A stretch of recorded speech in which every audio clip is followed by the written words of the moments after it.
If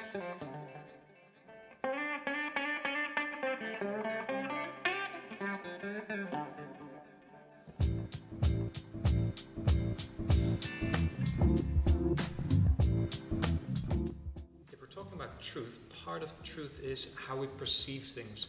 So if we perceive chemical medicine, so regular medicine, if we want to call it that, as something that's bad, then it's not going to do us any favors.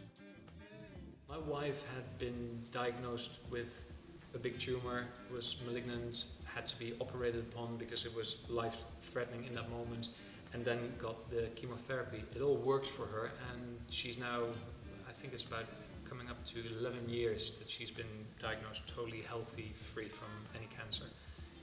So she used that, and it worked for her.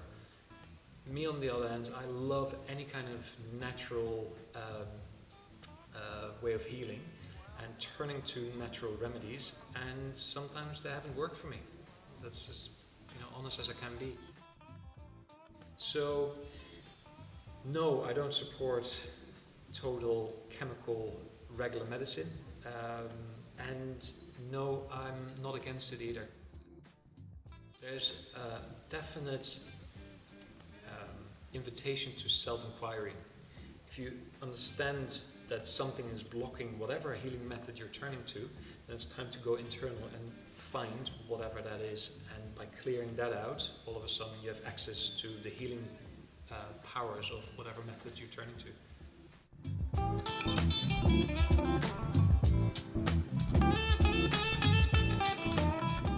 The crisis, or the credit crunch, or whatever you want to call it,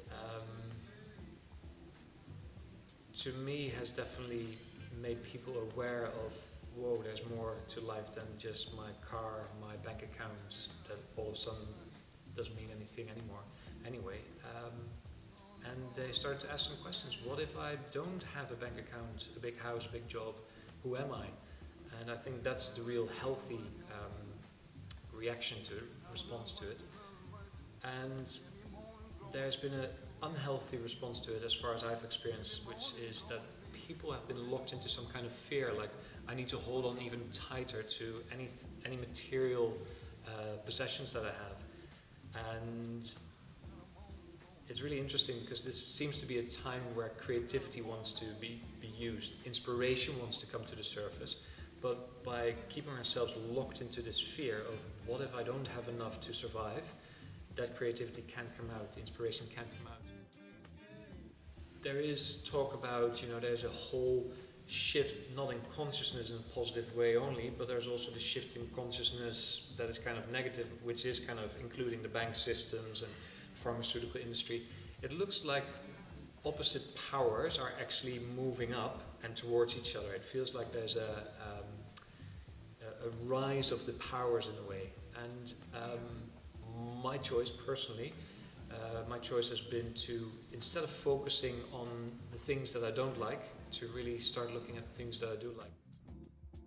It sounds really simple. It wasn't simple for me at first. I was really about changing the world out there because I wanted to make it a better world. I wanted to make it greener, friendlier, better in communication, more love, unity, all of that. And I stood on the soapbox and no one really listened.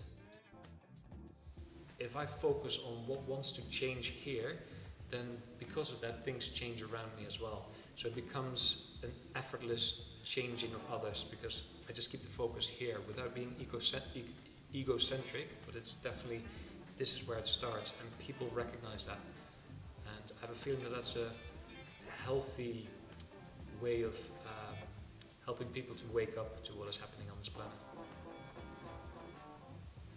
Morning groaning, give me morning groaning, I'm groaning for my baby. I did have a whole opinion on it and a longing for what is about to happen. And you know what, in all honesty, I don't know what's going to happen. And because of that, I chose to kind of stay in the moment, because there was a fear coming up when 2012 came up, and I've been reading about the Essenes and how they've been predicting this. I've been reading about Maya calendars and all of that. And it brought up more fear than actual staying aware and present in the moment. And then I had to make the choice: do I want to live this life of fear and being afraid of what is to come, or maybe being really happy about what is to come without knowing, or do I want to stay in this moment? And actually, by staying present in this moment, all of a sudden there was so much to engage with and enjoy that that's my choice in this moment. And it does feel in general that there is a shift in consciousness, and I love being part of that as well.